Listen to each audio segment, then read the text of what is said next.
morning, everybody, and welcome to the DM Gaming Morning Show.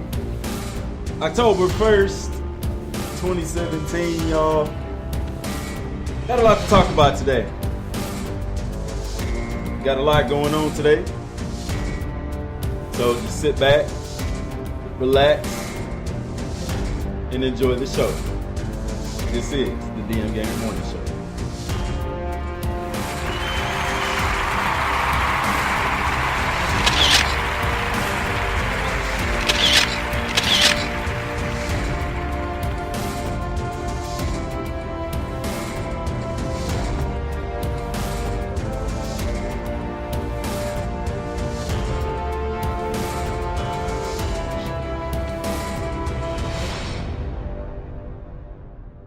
Nice to be here today on this first day of October.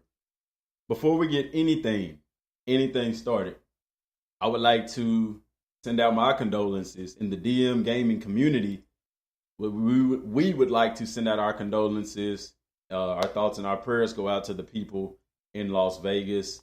Not only Las Vegas, but also the people affected by these past hurricanes, as well as our brothers and sisters over in Puerto Rico.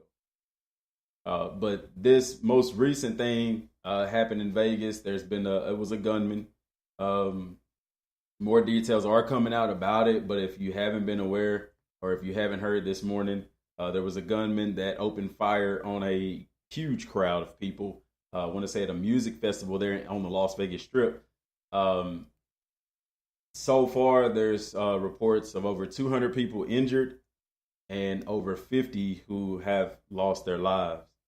And, you know, me looking at that, I was upset because there are pictures. You get what I'm saying? I mourn what's going on, but it kind of upsets me the fact that the news and media hops on that so fast. Like, this just happened. How did you get these news people here that fast? How are people taking 4K resolution images? Like, people are dying and you're taking a picture for freaking money? Are you freaking kidding me? Like, and I talked to Trevor about that this morning on Twitter. It upsets me, y'all. It upsets me.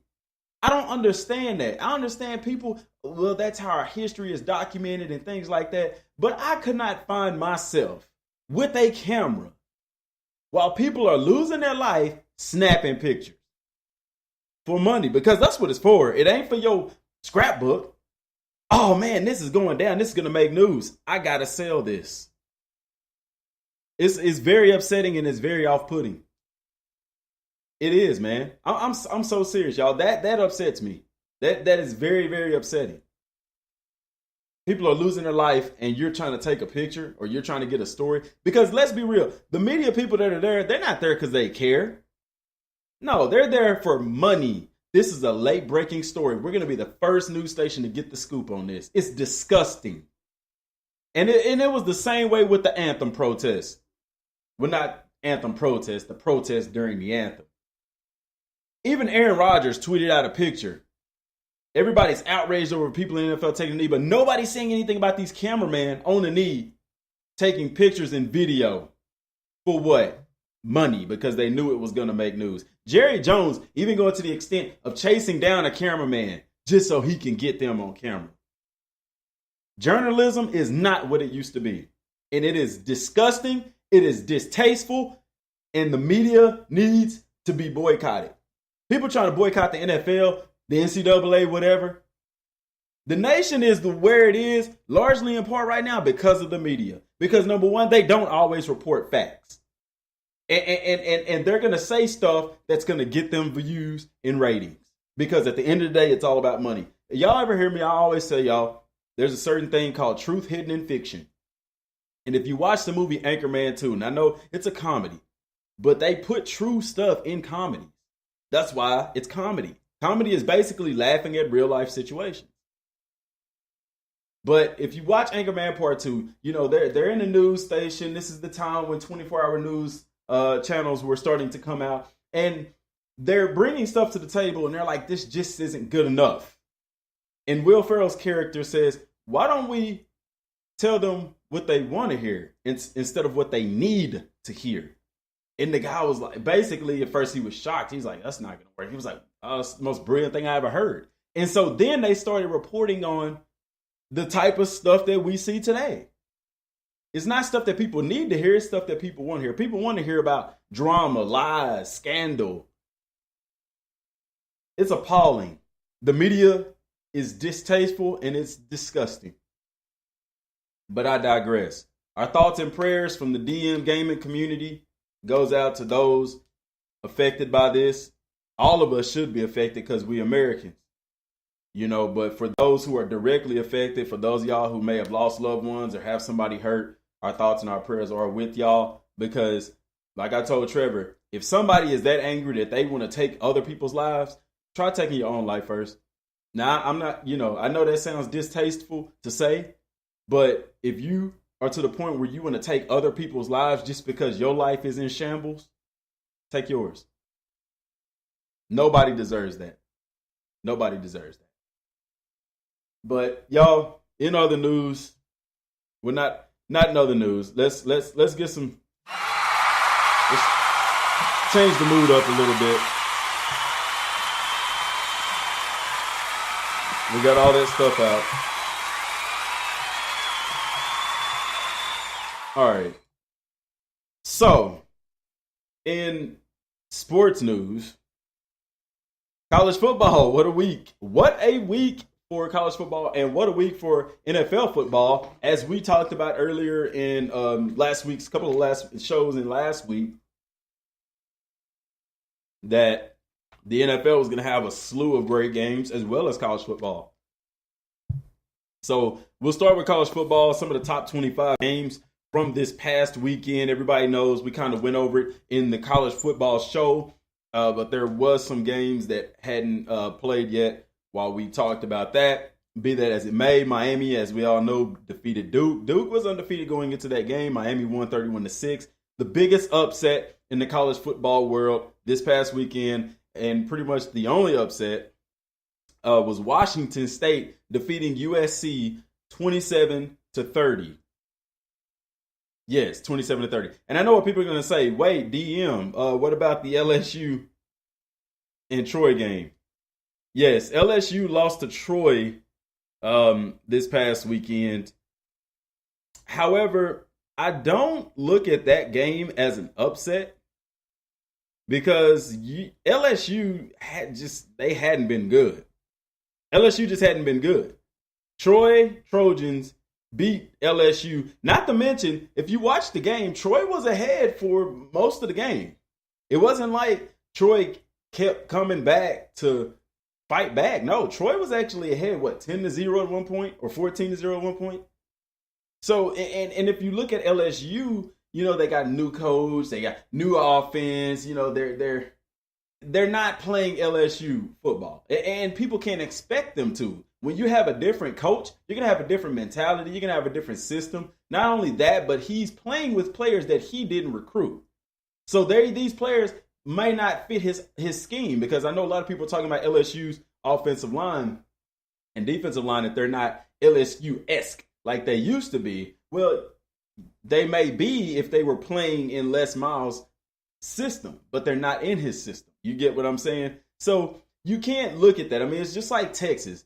LSU, when you're a big time program like that and you flip over to a new head coach, you're gonna go through some transition, especially if their offense is totally different. Which LSU used to run the ball a lot. Now I think they're wanting more to air it out and things of that nature. So you got guys on your team that's not built for that, and you're gonna face the effects of that. Give it a couple years. I think if the talent keeps coming to LSU, that they'll be back. Just like Texas. I think that Texas will be back. Once the recruits, the people that you get in there are able to do that. Because playing football, that's one thing. And for y'all younger guys, let me ring the bell because class finna be in session. All right. EM Gaming's Class of Hard Knocks. Let me tell y'all young guys something. And this goes true for the college game and the NFL game. If you're let's say you're a blocking or you're a receiver. Let's say you play wide receiver. and you're an awesome wide receiver. You can catch all day. Odell Beckham style catches, one hands, all of that. It doesn't do you very well to go to a team like Georgia Tech, who runs the ball all the time, or the majority of the time. You see, it's not going to hurt you, but you're definitely not going to get to showcase your true talents. If you're a passing quarterback, you love to pass the ball, you rack up so many passing yards in high school, same situation. It's not going to do you any good to go to a college that runs the ball all the time or that runs the option all the time. You're not going to get to showcase your talent, especially if you're looking to go to the next level, because they're going to be looking at film. They're going to say, well, we haven't seen enough from this guy. And it's not to say that you wouldn't get drafted. Megatron did. It's not to say that you won't get picked up for a team, but it is going to make it a little bit harder. You get what I'm saying? So, like the guys that are there at LSU, they were built for a different style of offense, a different style of defense. You have to give this coach time to get his personnel in to fit those schemes. We know this. Even if you haven't played the game in real life, if you've played Madden and you know that when you look at your player types, they have different types. They have, cornerbacks and safeties that are made for specific defenses, man-to-man coverage, zone coverage, so if you're running a zone style offense, a defense, you want to get guys that can play, that are good playing zone coverage. If you're trying to play a man coverage or a Tampa 2, you're going to want guys that can do some man-to-man. You see what I'm saying? So don't knock LSU right now. They're just in a rebuilding phase. But like I said, I wouldn't call it an upset because LSU just isn't LSU right now. However, the USC and Washington State game, that is an upset. And that's why I said that is the upset of the week in college football. Because USC was ranked number 5th in the nation. Now, Washington State was ranked 16th. And so you might say, well, it's not really an upset. Yes, it is. Yes, it is. So anyway, Wisconsin ended up beating Northwestern 33-24. Florida over Vandy 38-24.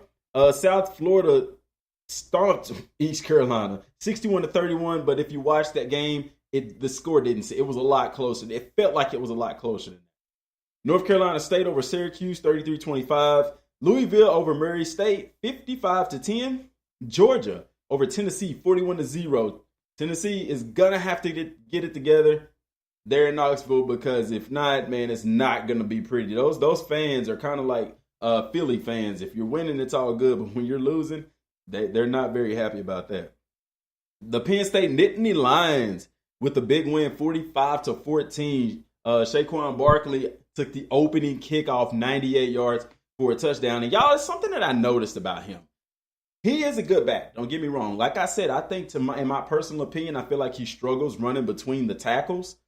He's more of a bouncer to the outside. You want to get him the ball in open space. And while that's fine at the college game, in my mind, I'm wondering, is that going to translate to the NFL?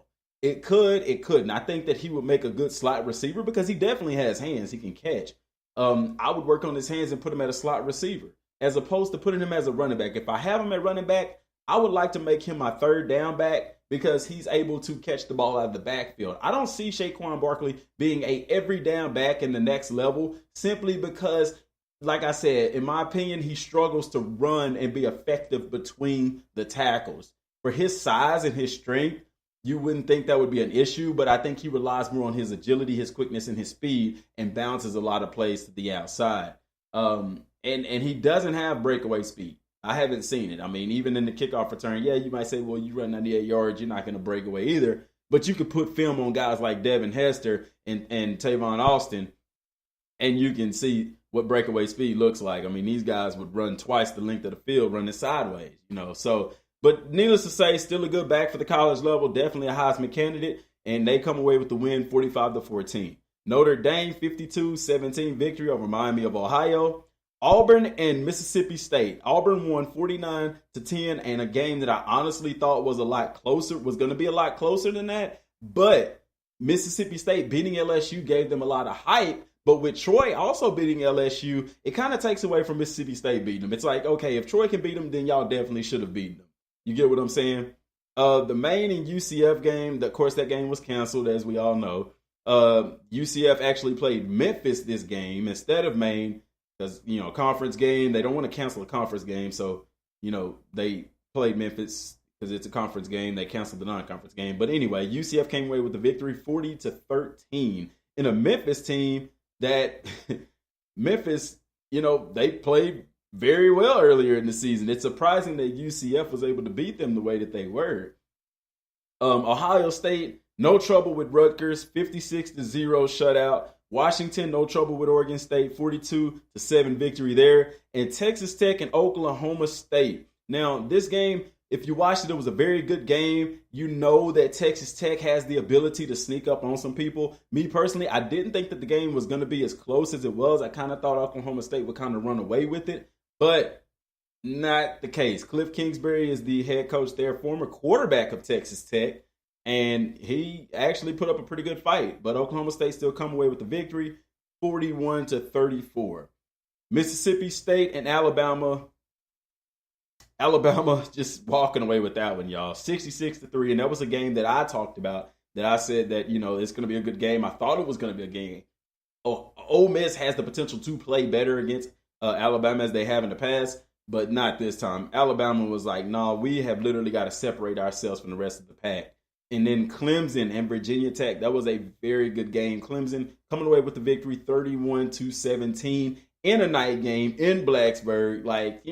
Virginia Tech doesn't lose many games at home at night. And Clemson came in and did what they wanted to do.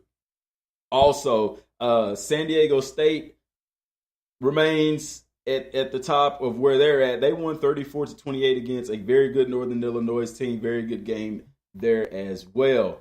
That is on the college football tip. And some of the week 6 matchups that we have. A big Thursday night game, y'all. Thursday night, 7 o'clock, October 5th.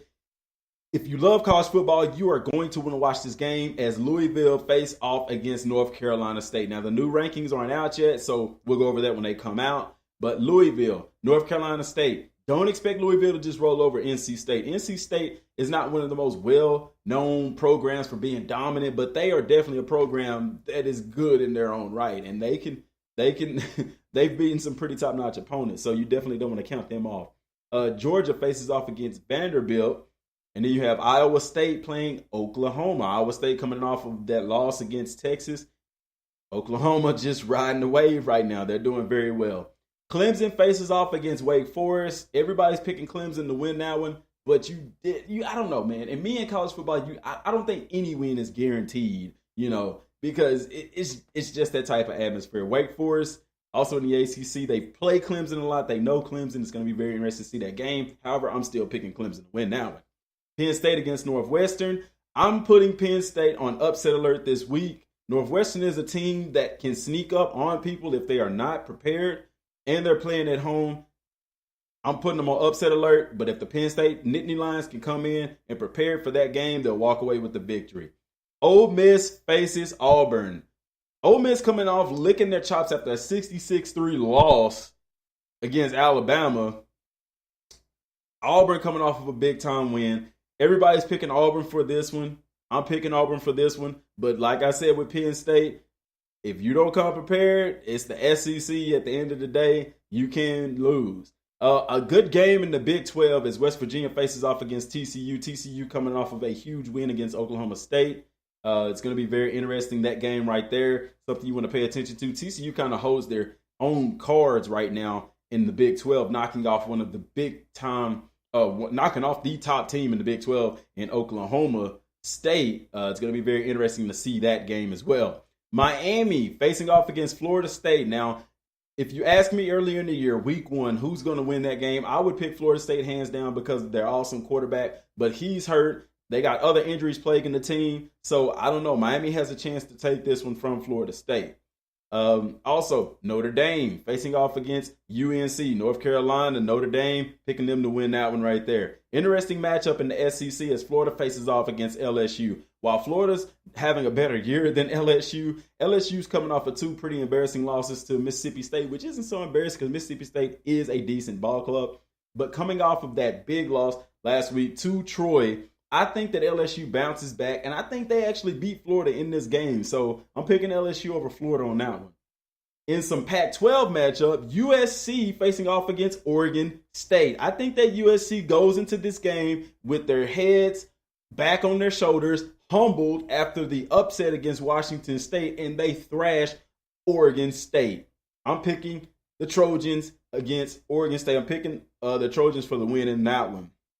Now, very interesting game. Ohio State and Maryland. Now, Maryland has 2 quarterbacks. I think they have 3 quarterbacks that are injured still, and they were playing their backup quarterback. So I'm definitely going with Ohio State with this one. But man, I kind of wish that Maryland still had all their chess pieces on board, because that would have made for a very exciting game. And in SEC action, my goodness, y'all,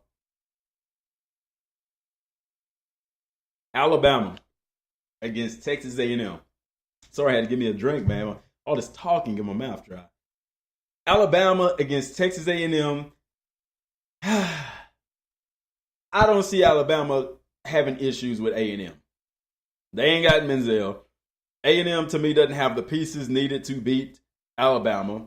But it is a home game for them. But I still think Alabama walks away with this one. It could be an embarrassing loss for A&M as well if they don't come prepared. Virginia Tech faces off against Boston College. Virginia Tech, surprise y'all, they did play pretty good against Clemson. I mean, to me, they played better against Clemson than anybody has this year. I'm picking Virginia Tech over Boston College in this one. Rivalry game in the Big Ten. Michigan facing off against Michigan State. That's going to be a very good game, but I'm going with Michigan in that one. They've been playing well all year, and they, to me, are the better team, at least on paper, but we'll see when we get on the field.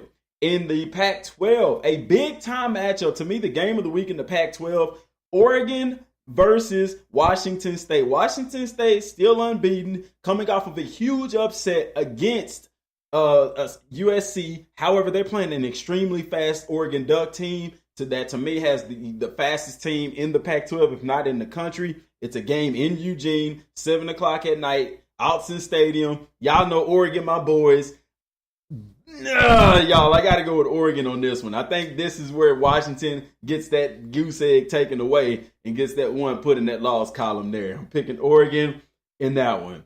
You also have UCF facing off against Cincinnati. Picking UCF for that one. They're steamrolling, y'all. They're playing really good football. I don't see them having an issue with Cincinnati. It might be a close one, but I'm still picking UCF in the victory for that one. Also, in the Big Ten Conference, Wisconsin facing off against Nebraska. My chips are in Wisconsin's corner. Nebraska they're just struggling this year. I don't see them being much of a matchup for Wisconsin. Stanford versus Utah. That game is at 9:15 p.m. Cal versus Washington. Picking Washington to win, but if Washington does not come prepared, Cal is a team that can make you pay. And then San Diego State against UNLV. I'm picking San Diego State in that one. I don't see them having a trouble with UNLV. San Diego State is balling, y'all. But that's what you got in the top 25 coming up in college football. So, I mentioned about now switching gears a little bit, going to the NFL. We talked about, or I mentioned, if you've seen the tweet, if you follow us on Twitter, then you saw the tweet. Deshaun Watson. Got to start off with them. Deshaun Watson had a huge game. He had a huge game against the Tennessee Titans. And everybody is jumping on the bandwagon. Deshaun Watson is Houston's quarterback. Deshaun Watson. They're doing the same thing to Deshaun Watson that they did with Dak Prescott. But I am not sold just yet. Yes. And guess what? Yeah. The hot seat. Have a seat there and get comfortable for that. Yes, I am going to put Mr. Deshaun Watson in the hot seat. And it's not to say hot seat that he's in trouble. This is more of a hot seat of, okay, the heat is on. You get what I'm saying? Because Deshaun Watson, don't get me wrong, he is an excellent quarterback. If you follow him through high school, he was awesome. He was actually even a part of the Elite 11 in his classification before going to Clemson, doing what he did at Clemson, balling out, winning the national championship back-to-back, going to the national championship back-to-back, winning it one of those times. I think he should have went earlier in the draft, but he didn't. That's fine. He fell to Houston. They needed a quarterback, and he's playing well. However, I am not completely sold on Deshaun Watson in the NFL just yet. Not saying that he won't pan out. I think that if he continues to get better and better, then he will do good. As long as there's pieces around him, tools that he can use, as well as a good offensive line, he will be very successful. But I have to digress. I'm just not going to jump on the bandwagon just yet, and I'm going to tell you why. If you look at the the defensive pass yards, the best defensive pass defenses in the NFL, there's two teams that come to mind who Deshaun Watson has played against. Now, last week he played against the New England Patriots, and while they lost, he had a pretty good performance. And I told y'all in the, I want to say it was the last show that we had, that the Titans, go back and listen to it. I think I said that the Titans was going to be Deshaun Watson's coming out party because the Titans don't have a very good pass defense. And what did he do? He lit it up through the air. If you look at the league leaders, now this is this week. This is this week, okay? This is after all these stats have been complied, so it could have been different last week. But as of right now, Tennessee Titans are ranked number 28 in the league in pass defense. And guess who's number 32? The New England Patriots. Yes, the New England Patriots. And why do I mention the New England Patriots in that? Because like we said, Deshaun Watson had a good game against the Patriots. He had an even better game against the Tennessee Titans, both of which are at the bottom of the league as far as pass defense. So it's not to say that the kid isn't talented. It's not to say that he isn't good. But hey, I want to see him put up those kind of numbers against a secondary like Kansas City or Denver, or even the Seahawks for that matter. Some of the top pass defense teams in the nation right now. Surprisingly, the Seattle Seahawks, the Legion of Boom, number 4 on that list. Denver is actually number 11. Number 1 on that list, Jacksonville Jaguars, followed by the Pittsburgh Steelers. Houston Texans actually sit at number 9 on that list, which is interesting because if this is the defense that Deshaun Watson is going against in practice, hey, that's a good thing. Maybe that explains why he's doing as well as he is doing. But on the flip side of that, also what I told y'all, Tom Brady and the New England Patriots. Y'all, I just don't know, man. I just do not know, simply because the Patriots right now, they're not impressing me. I don't think they're impressing anybody. And yeah, while they're winning games, they're doing what they do. I honestly, I don't know if I'll see the Patriots in the playoffs this year. And I know people are going to flip out about that. I know people are going to say, that's a blasphemous statement. Andre, how can you say that? What's going through your head? I just don't know. I don't know. But when you look at the offense production from the Patriots, it's there. But we all know that defense wins championships.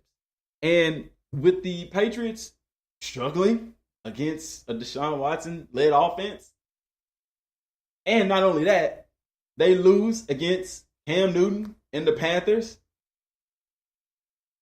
Here's my thing. Belichick better get that defense in order, because if that defense doesn't improve, the Patriots aren't going to be the Patriots that we once knew, loved, and remembered. But on a positive note, let's look at some of the league standings, and you'll see what I'm talking about. Okay? Total yards per game. This is offense. I'm going through the offensive stats first, and I'll go through the defense. Leading the league is the New England Patriots with 423 yards per game in total offense, followed by the Kansas City Chiefs, who is the only undefeated team left in the NFL, but they have a tough challenge ahead of them tonight. Philadelphia Eagles are number 3 with 392, followed by the Atlanta Falcons, and surprisingly, drum roll, the Los Angeles Rams. Wow. Los Angeles, nobody expected them to be where they're at right now, but they're there and they're proud. A lot of people gave a lot of slack to a rookie quarterback. I guess because when you see other rookie quarterbacks being so successful, you kind of expect that if you're a rookie and you're starting, you're supposed to be successful, but that's not always the case. All right. Passing yards per game. Pretty much the same situation. New England Patriots are leading it. with 328 yards per game, followed by the Arizona Cardinals and the Tampa Bay Buccaneers. Interesting. Tampa Bay's leading it. They may air it out against Kansas City. All right. Then you have the New Orleans Saints and the, guess what? Los Angeles Rams are there again at number 5. All right. And going to rushing, this is where it gets interesting because leading the way is the Kansas City Chiefs with 162 per game. And that is, y'all know why that is. That's because of their boy, Mr. Hunt, the rookie running back out of Toledo, balling out. That's why. And then Jacksonville Jaguars at number 2 on the list, followed by the Denver Broncos, the Philadelphia Eagles, tied, and then the Houston Texans. And it's interesting that Houston is number 5 on that list because I think that's part of what's going to help Deshaun Watson to be successful. For a rookie quarterback, you can be good. He's got a great weapon in DeAndre Hopkins at wide receiver. But when you have good running game and a good defense, it's hard not to be successful at the quarterback position. Okay. Now, defensively, the defensive league leaders, the Denver Broncos are number 1 on the list with 260 yards. They've only given up an average of 260 yards per game, followed by the Pittsburgh Steelers, the Washington Redskins, Cincinnati Bengals, and the Carolina Panthers. And backing up to the offensive statistic, the Patriots are only there in passing. Patriots don't even have a run game this year. It might be a tough year for New England. For y'all New England fans, I'm not saying Tom Brady's not going to have a good year. I'm sure he will, but it's going to take more than Tom Brady to win these games. Passing yards per game, defensively, the Jacksonville Jaguars are number 1 on the list, giving up an average of 147 yards a game, followed by the Pittsburgh Steelers, the Cincinnati Bengals, the Seattle Seahawks, and Green Bay Packers. Rushing yards per game, Denver is number 1, only giving up an average of 50 yards per game, followed by the Washington Redskins, the Philadelphia Eagles, the Minnesota Vikings, and the Miami Dolphins. Now, looking at some of the scores, as y'all probably all are aware, no, that is this week. I need to be in last week. Y'all got to get my stuff right. Yes, here we go. Okay. The Bears and the Packers, we saw that game on Thursday night. Okay.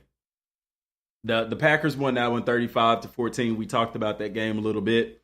Sunday, yesterday, the Saints with a 20-0 victory against the Miami Dolphins. And it's interesting because, y'all, we don't really see Adrian Peterson all that much. And kind of the same thing with Marshawn Lynch. Now that David Carr actually got injured, it's going to be interesting to see if they utilize beast mode. And then we all know the Panthers over the Patriots, 33-0, beating them in Foxborough, by the way. All right. And then the Jets in overtime over the Jaguars. Whoa, the Jaguars is actually pretty good out the gate before getting beat by the Jets of all people. But it took them overtime to do it. Needless to say, a win is a win. Texans, we all know the thrashing that they put on the Tennessee Titans, 57-14. The Pittsburgh Steelers bouncing back after a rough start to the season, defeating the Baltimore Ravens 26-9. And it was that was an ugly game to me, in my opinion. It was an ugly game. But the Steelers still came out. They won. They got the W. So maybe it's going to push them in the right direction, while the Ravens, on the other hand, still kind of struggling, in my opinion. The Bengals over the Browns 31-7. Detroit, Trevor's Detroit Lions. What's the hashtag? Pride something. I don't mean no disrespect. Hashtag one pride. I think that's what their hashtag is. We were the Lions in high school, so much respect for the Lions. But they beat the Vikings 14-7. I love defensive games, and that sounded like it was when I didn't get to watch that one, unfortunately.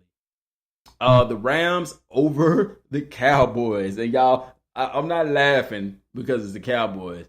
I'm laughing because it's the Cowboys.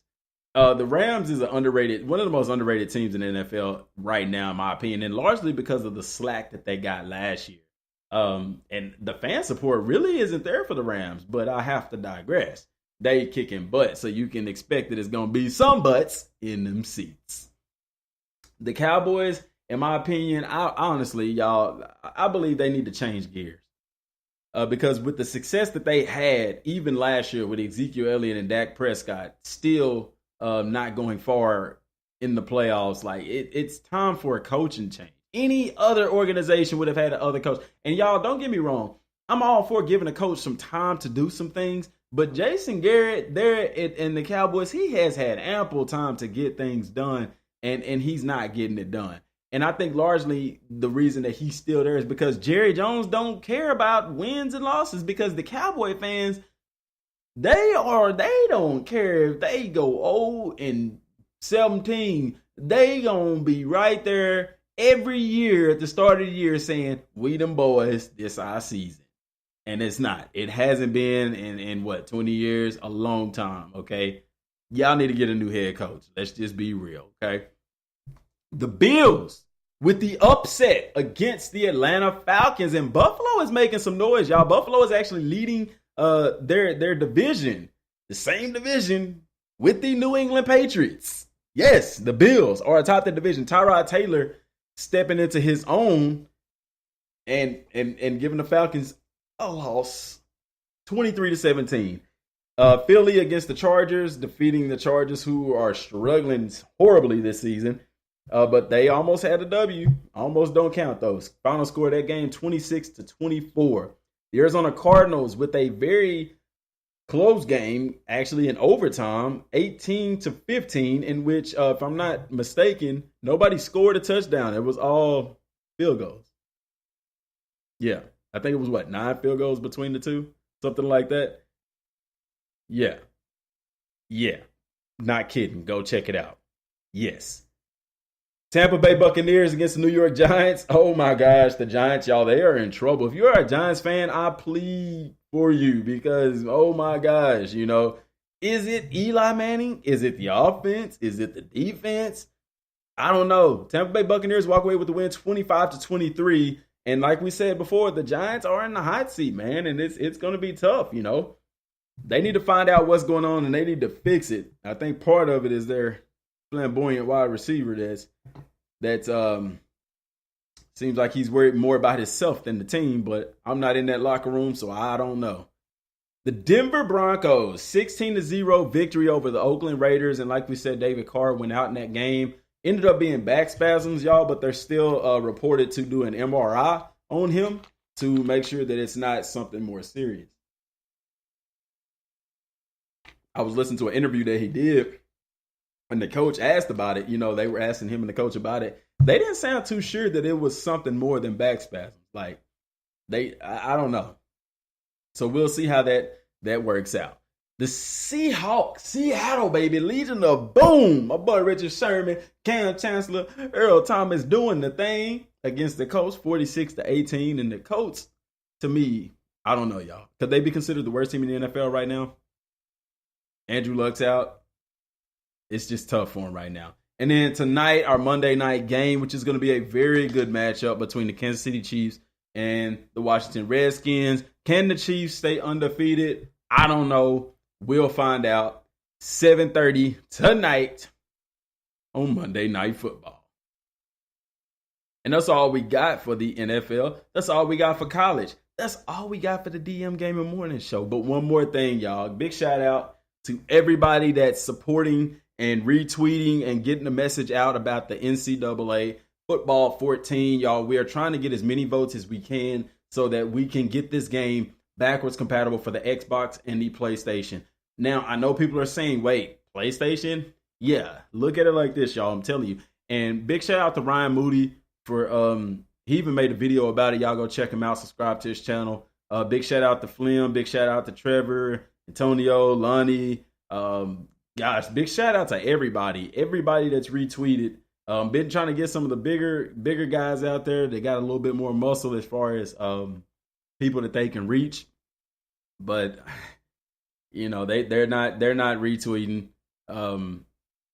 Man, and Trevor had to calm me down about this, y'all, because it made me upset. I told him, and y'all know I've told y'all, like, I want us to get big, but I don't want to be one of those YouTubers that gets so big that I don't reply to my fans and talk to them and help them. It kind of comes with the territory. You know what I'm saying? I know, like Trevor told me, you know, they got thousands of people messaging them a day, you know, but I mean, it's kind of like being in the NFL or the NBA and not wanting to do interviews. It comes with the territory. YouTube is your job. Social media, like that stuff, if that's your job, I mean, what do you not have time for to at least set aside a day to, you know, get back with your fans? Because I do see some people who are huge YouTubers that are constantly in contact with their fans. I'm not asking them to do anything that's out of the way. Especially when you just tweeted something and there's no replies, and I put a reply on there, I would think that you would see it. And a lot of these people I'm subscribed to, kind of making me rethink that subscription. But be that as it may, y'all, the people who are here, thank you so much from the bottom of my heart, y'all. And I hope I don't get on y'all nerves, but I'm gonna retweet it again today, you know, because I want to get this game out. I want to get this game out. We deserve to get this game out. And just imagine if we're able to accomplish this, what else are we going to be able to accomplish? You know, it's amazing. It's I didn't really think it would get this far, to be honest with you, but it is, and it's growing more and more every day. The video as of right now on the channel has over 3,000 views. I'm just hoping, like I told Trevor, that those people are actually going to vote. I don't want y'all watching this video and not voting, you know, or not going to vote on the link or whatever like that, because it doesn't take much time. Just a couple of clicks, you know, doesn't cost you any money. We're not asking you to sign up for anything or nothing like that.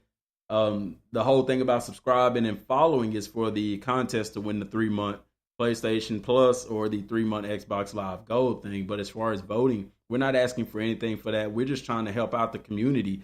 Mr. Moody, I really give him big credit because he, like he said in his video, he doesn't normally cover college football, but you know, it's a community thing. And that's what we have to do. We have to stick together as a gaming community, as a sports loving community. Like I said, even if you don't have an Xbox, vote anyway, because Sony, if they see Xbox make it backwards compatible, they're going to do it too. It's going to be hard pressed for them not to. You see what I'm saying? So just want to say from the bottom of my heart, thank y'all so much, man. And it's amazing to me, the voice that we have. And if people can see that and get on board with that and run with that, I really, really appreciate it. And Trevor, I'm thankful for everybody, y'all, but I promise y'all, we would not be where we are right now without Trevor. I'm so serious. You know, even with the Madden stuff, they got the channel going and stuff like that, y'all. Trevor was very monumental in that, giving me some information before I was even able to get it, you know, struggling with Twitter and stuff like that. I didn't even have my Twitter notifications on, y'all. Yeah, laugh at me if you want, but that's the truth. So big shout out to Trevor, man. Y'all give my boy Trevor a round of applause. Give everybody a round of applause. Happy for everybody, y'all. Really, really appreciate it. But that's all I got for right now, y'all. That's all we got for today. I want to appreciate everybody for tuning in, y'all. This is so much fun, waking up every morning doing this. If y'all have any ideas whatsoever, shoot me a tweet. My Twitter is open to get messages. You can tweet me. If y'all something y'all want to see added or thrown into the show, I'll do it. Because guess what? We're a community thing. So just let us know. You know, you can reach me. You can reach Trevor. The DM Gaming community. Chris, he's very active on Twitter. Lonnie. Antonio. Alexander. Prospect Watcher. Cam Killer Gaming. The GOAT. Oreo. And the list goes on and on and on.